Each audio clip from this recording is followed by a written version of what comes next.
Good morning, everybody, and happy St. Patrick's Day to the Irish-Portugal Business Network. I am honoured and delighted to address you today from Lisbon, from the Irish Embassy, where the Ambassador has very kindly hosted me here today. I know this conference is going to look at renewable energy.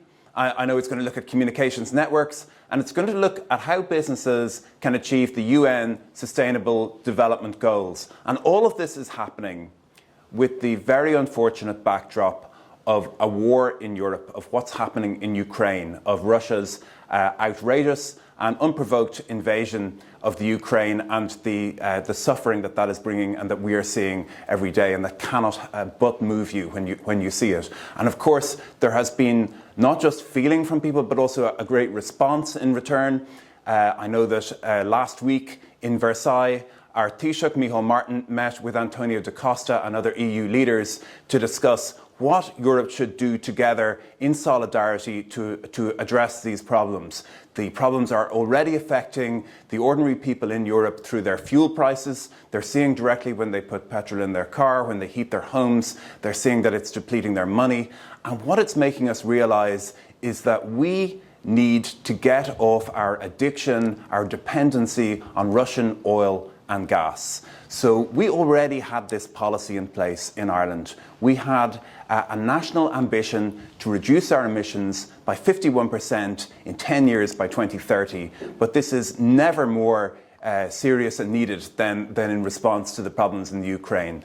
And what was decided in Versailles between the country leaders was to accelerate that process of moving away from our whole economies being dependent on these pipeline supplies, on ships of coal, bringing in dirty power to power our nations. And I think that one thing that the Irish government is doing is providing a crystal clear policy context for all of this by guaranteeing state investment over the next 10 years to reach this national ambition of emission cuts of 51% by 2030.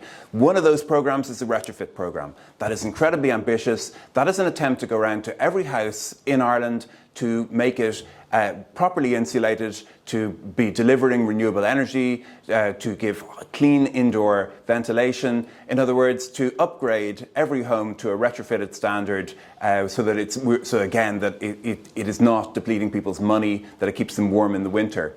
Another program is to bring fibre optic broadband to every house in Ireland.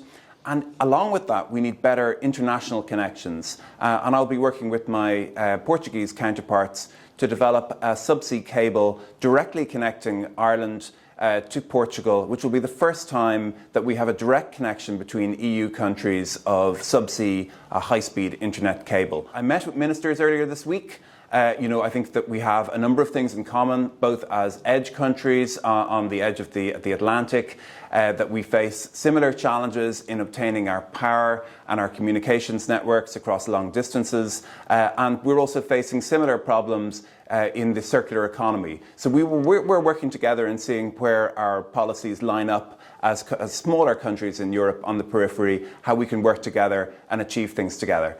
Look, I'm very happy to be here on St. Patrick's Day. I wish you all the best with your conference. I think it's great that you're meeting up in person and that you can make those human bonds of connection and community on this St. Patrick's Day 2022. Thank you.